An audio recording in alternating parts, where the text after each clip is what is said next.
आयोजित किया था, जिसमें विशेषकर यूथ था, स्टूडेंट्स थे। मित्रों, लगातार होने वाले चुनाव, अभी आप देख रहे हैं कि पिछले 1.5-2 साल में कितने चुनाव हो गए। मध्य प्रदेश, छत्तीसगढ़, राजस्थान की विधानसभा के चुनाव, फिर लोकसभा के चुनाव 4 महीने बाद, 4 महीने बाद फिर झारखंड, हरियाणा, जम्मू कश्मीर, महाराष्ट्र के चुनाव, फिर 4 महीने बाद दिल्ली के चुनाव, अब बिहार के चुनाव, फिर बंगाल के चुनाव, फिर तमिलनाडु के चुनाव। तो हमारे यहाँ 12 महीने 5 साल चुनाव ही चलते रहते हैं। ये लगातार चलने वाला चुनाव देश की प्रगति और विकास में सबसे बड़ी बाधा है, और इसलिए आज आवश्यकता है कि संविधान में संशोधन करके पहले चरण में कम से कम लोकसभा और विधानसभा के चुनाव एक साथ होने चाहिए। बार बार चुनाव होने से प्रगति और विकास बाधित होता है।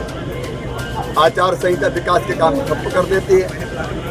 दूरगामी निर्णय नहीं हो पाते देश की प्रगति और विकास के। कई बार चुनाव जीतने के लिए ऐसी घोषणाएं जो व्यवहारिक नहीं है, वो भी राजनीतिक दल करते रहते हैं।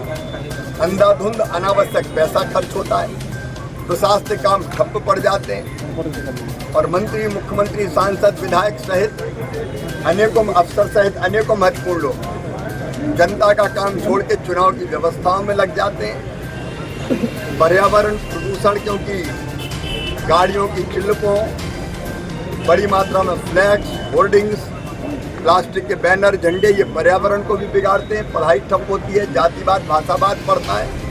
इसलिए आज आवश्यक है कि संविधान में संशोधन करके एक साथ चुनाव हो। पूरे देश में यह अभियान चल रहा है। आज इस विषय को भी मैंने यहाँ प्रस्तुत किया विद्यार्थियों के बीच और यहाँ के गणमान्य नागरिकों के बीच। और इस समय एक बात के लिए मैं प्रधानमंत्री जी को धन्यवाद देना चाहता हूँ। उन्होंने स्पष्ट रूप से तय किया कि भारत के किसानों, पशुपालकों और मछुआरों के हितों से कोई समझौता नहीं किया जाएगा। दुनिया में कोई हो, हमारे लिए राष्ट्र सर्वोपरि है और हमारे किसानों का हित सर्वोपरि है। और इसलिए हमारा दृढ़ संकल्प है कि भारत के और भारत के किसानों के हितों को हम प्रभावित नहीं होने देंगे। अभी जीएसटी में एक बड़ा क्रांतिकारी फैसला किया गया, जिसमें कृषि के उपकरणों पर 18 से लेकर 12% तक जो जीएसटी लगती थी, वो घटा के 5% कर दी गई। एक ट्रैक्टर पर 23,000 रुपये से लेकर 63,000 रुपये तक कम होंगे। थ्रेसर हो, हार्वेस्टर हो, हैप्पी सीडर हो, अनेकों कृषि यंत्र, ड्रिप के हो, आपके स्प्रिंकलर के हो, वो भी सस्ते होंगे। इसके लिए भी मैं प्रधानमंत्री जी को धन्यवाद देता हूँ।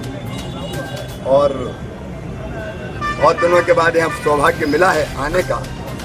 खाद से मिल के मैं अत्यंत प्रसन्न हूँ और आनंदित हूँ। खाद की समस्या को लेकर बिंद और उमंग सिंगार ने अभी प्रेस कॉन्फ्रेंस के कहा है कि शिवराज जी जो है तो केंद्र में जाते ही मध्य प्रदेश को भूल गए हैं। उमंग जी आज मुझे मैं यहाँ आया